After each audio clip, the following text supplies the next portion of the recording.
Bientôt, ce sera le 16 décembre 2019. Voilà déjà 2 ans que le Saouli a été inscrit au patrimoine mondial de l'UNESCO. Nous avons pensé que c'est un événement exceptionnel pour le pays Gourou, un événement important. Et nous avons estimé donc qu'il fallait de temps en temps concrétiser notre fierté face à cette décision. C'est pour ça que j'ai choisi de vous présenter le Saouli.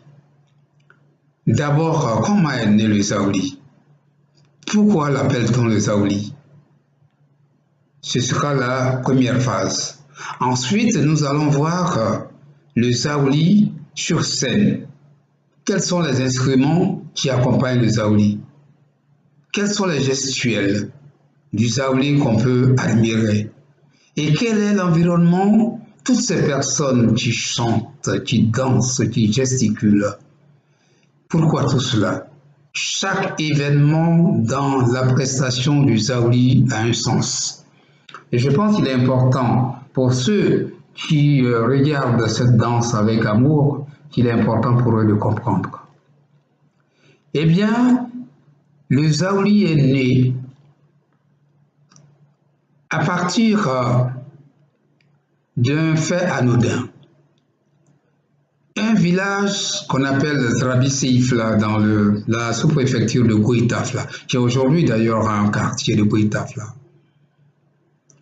Il y avait une famille dont la fille se mariait à Zougonefla. Et donc cette famille allait rendre visite à sa fille à Zougonefla. Et lors de leur séjour, les hommes de Rabi Seifla qui étaient là ont vu les danseurs de Zougonefla s'activer autour d'un masque. Mais ce masque-là était traîné dans tous les sens. On appelait le dain-dain. Le dain-dain, c'est cette danse-là qui se fait dans le cerceau, on le tire dans tous les sens. Mais ce n'est pas un masque sculpté, c'est un masque sommaire. Et pourtant, c'est ce masque-là qui a influencé donc les gens de Dravidifla. Et quand ils sont retournés chez eux, ils ont décidé de créer une figurine, un masque en bois qu'ils vont danser. Et ils l'ont appelé Saouli.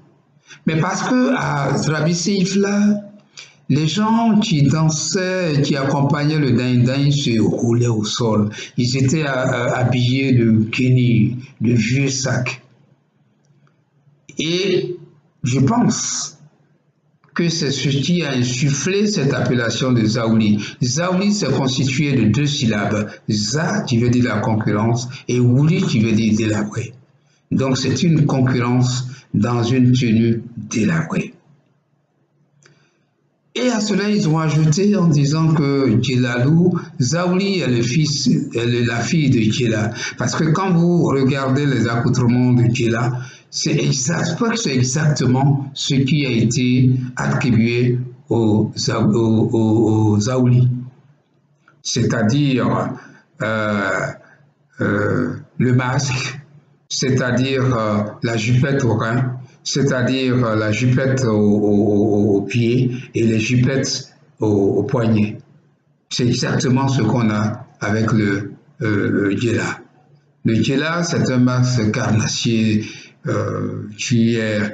quand on regarde le djella, c'est un masque qui a à la fois une queue de carnassier et puis des cornes d'herbivore. Un masque énigmatique donc. C'est comme ça que le Saouli a été créé. Et vous allez voir que quand on dansait le djella, on avait le grand tambour, on avait 2 tam-tams à percussion, on avait le claquelet qui est donc un bois creusé, on avait donc les flûtes, 3 flûtes de bois, et on avait donc le djemba qui est un tambour à double face, et derrière il y a le tambouriné qui était là. Toute cette instrumentation-là se retrouve dans le saouli. Et c'est comme ça que cette danse se fait.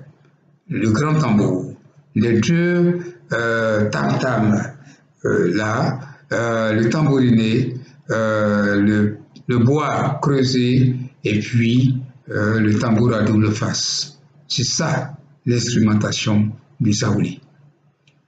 La prochaine fois, nous allons voir le saouli dans sa tenue. Quand on parle de la tenue de saouli, qu'est-ce que c'est? C'est ce que nous verrons donc prochainement.